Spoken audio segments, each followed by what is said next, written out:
What's up, guys? Today we get to ride the Tracer 9 GT. I've been super excited about this bike. I know I just bought the Aprilia, but this thing is beautiful. And if you're looking for some serious commute, this would be the bike.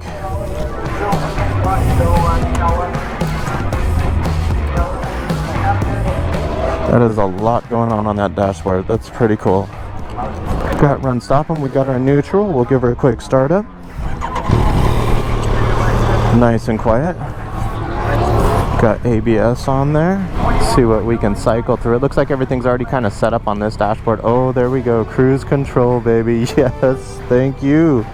There we go. We can change our rider modes right off the bat. There's D modes. We're going to leave her in 1. Now, there's some pretty good horsepower in this. I'll put the specs up here. It does have the CP3. And it is a beautiful bike. I love these big ass bags. Somebody's been riding it pretty hard. Oh, and a big center stand. That's cool. That is some seriously cushy ass seats. Let's do some height testing here. I am 5'10". I am not able to completely flat foot, but this is not uncomfortable in any way, shape, or form. The handguards are nicely positioned. Got a rolling menu. Oh, there we go. So now we can actually move around. If you can see with this spinner, we can maneuver around and adjust different things on the bike. That's pretty cool. If you want to change your trip, all that kind of fun stuff. Oh, that's cool. Look at that one-handed squeeze lift. Good mirrors. Definitely can see very well out of those. That is pretty nice. Nice soft clutch. Oh yeah, good feeling. That is a nice throttle, and we are in D mode 1. Got traction control on 1. Our suspension mode is on 1. Oh yeah, she sounds good. But if we're gonna talk comfort right up front, this thing is freaking legit. This is no joke. Ride this all day long. And those bags, oh my. Take your helmet off, put it in a bag. Freaking go to work. Love it. Let's lower this guy. I don't know if I like the looks of it because with it all the way up, that visor is like right there in my eye line. So not sure I'm sold on that. I could probably lower that engine braking a little bit, would be nice. We got the KYB suspension. Looks like off the R6, honestly, from last year. Whatever, that's cool. Oh yeah. That CP3 is freaking nice. Honestly, this is the first time I got to ride the CP3. That has got some nice bite to it. Yeah, you are not going without power on this big beast. This is going to be the serious commute. Love it. Feels pretty damn nice leaned over too. But this foot position, where like how my ass sits versus the gap in between the legs and the way you grab the fuel tank, very, very nice, very comfortable. Not spread out, it's not too narrow. This is like just right. Oh, I thought to just give her something here. That would be fun, wouldn't it? I mean, a bagger and trying to freaking lay her over. I mean, that's what we're watching right now, the Harley baggers. Those are freaking badass. That clutch though, super soft. Kind of like the Ninja 400, like soft, like that soft, where there's nothing there in that clutch. You could sit in traffic in this and not worry about that hand going numb or hurting on you. The bike doesn't feel crazy heavy at all. I'll put the weight of the specs up here, but this is not heavy. At least standing here. The dashboard's pretty damn easy to read. I don't know if you guys can read it on the GoPro there. Sometimes they don't show up when they're dark like that. For me, visually, it is very bright. It is very easy to see. And you can tell like the suspension here is all electronic adjustable, which is really cool. That would be fun to play with. I doubt I will have a time to do that on this ride, but oh yeah, that was honestly, that's like quarter throttle right there, guys. There is plenty of power in this thing. Oh baby, oh my, look at that. Quick shifter, auto blipper, yes, thank you very much. Freaking baddest cruiser I've rode in a long time. Yeah, oh look at that, the feel of that quick shifter is amazing, man. I have the CP2 in my Yamaha R7. I did install the GYTR quick shifter. That thing is well, it's not all that great, honestly, but this feels fantastic. Now I don't know what the difference is, like RPM range or how they're, you know, utilizing that quick shifter, but it is definitely better. And then of course auto blipper downshift. Come on, that is freaking legit. Love it. Super cool, guys. Damn, I thought my new Aprilia was luxurious riding. This is luxury quality. Wow, look at that. I'm going slow and it's still freaking blipping down with no problem. Look at that first gear. Freaking just trucking at 20. Hell yeah. Well freaking done. Okay, brakes. We do have ABS. Let's see what kind of brakes this bad boy has on it. We just have the regular old Takikos, it looks like, that come on most common mid-range motorcycles, so nothing amazing. Plenty of bite, plenty of power. Some new brake pads if you're pushing yourself really hard you might notice needing, but otherwise, nothing wrong with them at all. I gotta stop using the clutch. We have a quick shifter, and a good one, folks. And now, if my R7 felt like that, woo, man. I just got that FTECU tuner for the R7. I might have to get in there, mess with the parameters, see if we can make something work better for the R7 for sure. But man, that auto blip quick shift feature and how smooth it works, yeah, freaking awesome. Now the buffeting on my head right now is like little to none. I mean, we're not going fast, but still, I don't feel the head. You can see the visor moving around like crazy, and that would be a negative, I'd think, is that visor doesn't look all that durable or steady. This thing is moving like freaking crazy. Even if I run it all the way up, like I said, the annoying part of that is it is almost dead in my eye line. This is kind of annoying. I mean, it's not worth using by any means. If we can get this thing up to speed, it'd be nice. Oh god, still back on that shifting. Wow. Downshift. Oh, the bike doesn't even move. Like, you can barely tell it downshifts. It's freaking fantastic. Sorry, I'm gonna get over the shifting now. It's fantastic. By now, you know that. Honestly, I just want to enjoy riding to work sometimes. I love my super sports, but sometimes you just want to enjoy riding to work. Now, this obviously isn't going to be a backroads beast by any means. Oh yeah. God, could you imagine that CP3 with a nice exhaust on it? Whew. She would be nice. And let's face it, this is a freaking Yamaha. Out of all the motorcycles I've owned in my life, especially dating way back to the old quad days when I had a Kawasaki, I think Prairie 360, and then I had bought the Yamaha Bruin, something like that, for my wife, the 350. Best motor and vehicle I've ever owned. Beat the ever-loving crap out of that thing, and it just kept going. My Kawasaki, nothing but problems with that thing. Now I know we're talking 15 years of different styles and types of ATV / motorcycles, but still, Yamaha, in my opinion, has always been pretty damn right up there with Honda if you're talking about longevity and quality of the motorcycle. In my opinion, that's how I feel about them. And this would have been an amazing second bike to have along with my Yamaha R7. Come on, baby, let's get some freeway speeds here. Either get some freeway speeds or let's lean her over.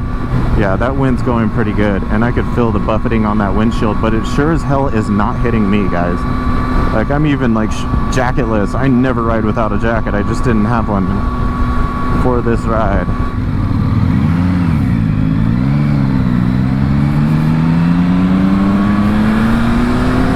Yeah, I mean, I wouldn't say like leaning over that it's amazing by any means.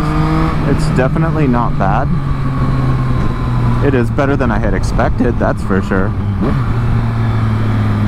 We're talking a pretty damn large motorcycle here, and for it to lean over like that is pretty impressive. But I do feel the little like kind of, I don't know, she's pretty damn playful.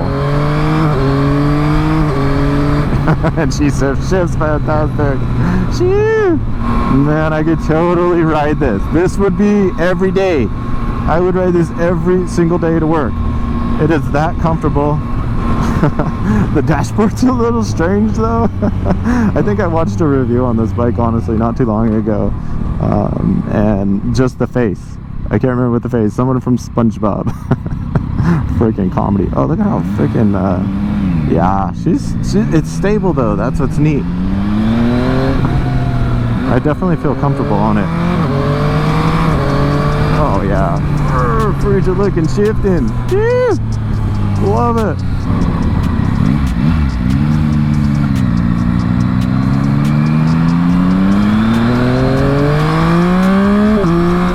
Oh, how does that sound, guys? Woo, man.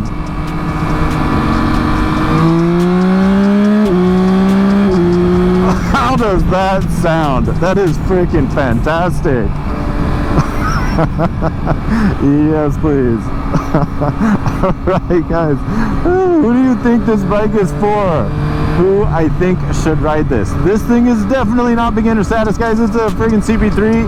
There's a ton of freaking grunt and torque in this bad boy. She sounds fantastic. I have not wide open throttled this thing. I've maybe given her just over half, and she is very, very, very enjoyable. So, not a beginner bike. Don't buy this as a beginner. Wait for Yamaha to finally pull their head out of there and bring the Tracer 7 to America. If not, the only other thing that we have similar that might be acceptable to start on, which I still think is a little too much power for you, would be that Tenor A700, but that is a totally different bike. That is ADB. This is more street commute, really, is kind of what I would call this. This is like your true street commuter, where the ADBs are more like your, I want to go off-road too, and I want to go camping and packing. Oh, good front brake. Very good front brake. What brake is that anyway? Oh, it's a Nissan. Okay. Not bad. Oh yeah, there. I'll get in trouble if I wheelie, but man, there's a lot in there.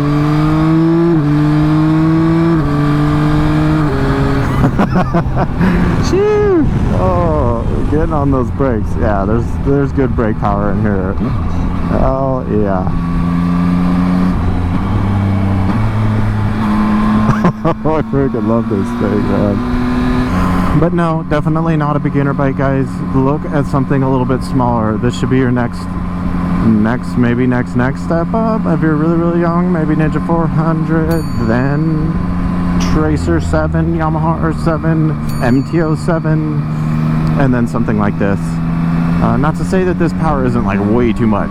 It's definitely not. I think you could manage it, you can handle it, you could turn down your rider modes, get a little less power out of your throttle. I'm not sure how this specific system works, but in many instances with the Japanese bikes, how they work is you're just only going to get like 80% out of the full wide open throttle versus depending on the mode, where you could actually get that throttle to go a little bit, get more power out of per throttle twist.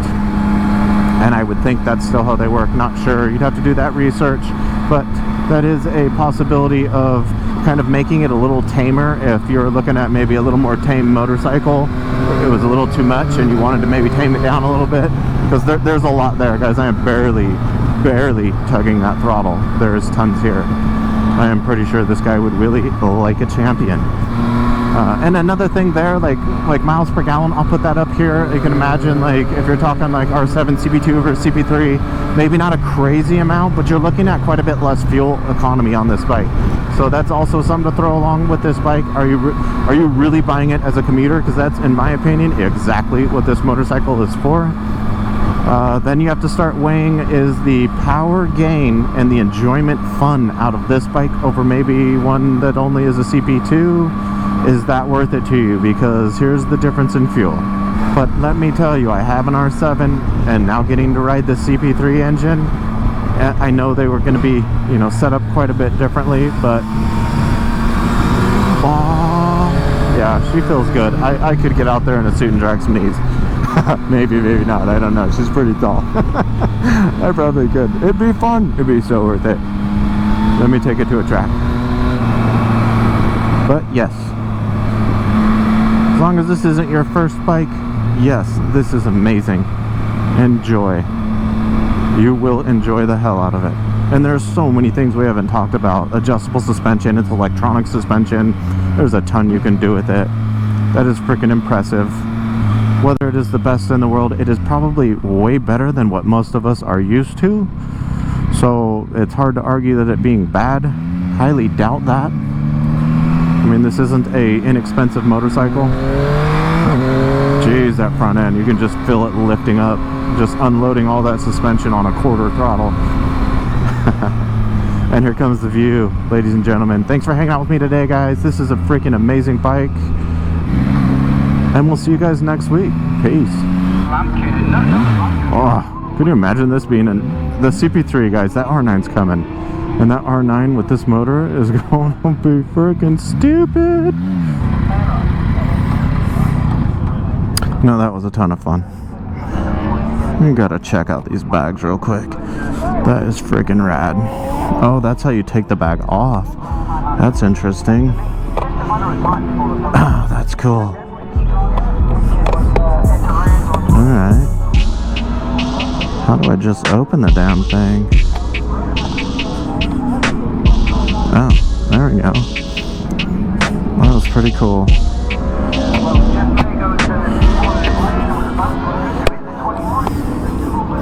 Interesting setup.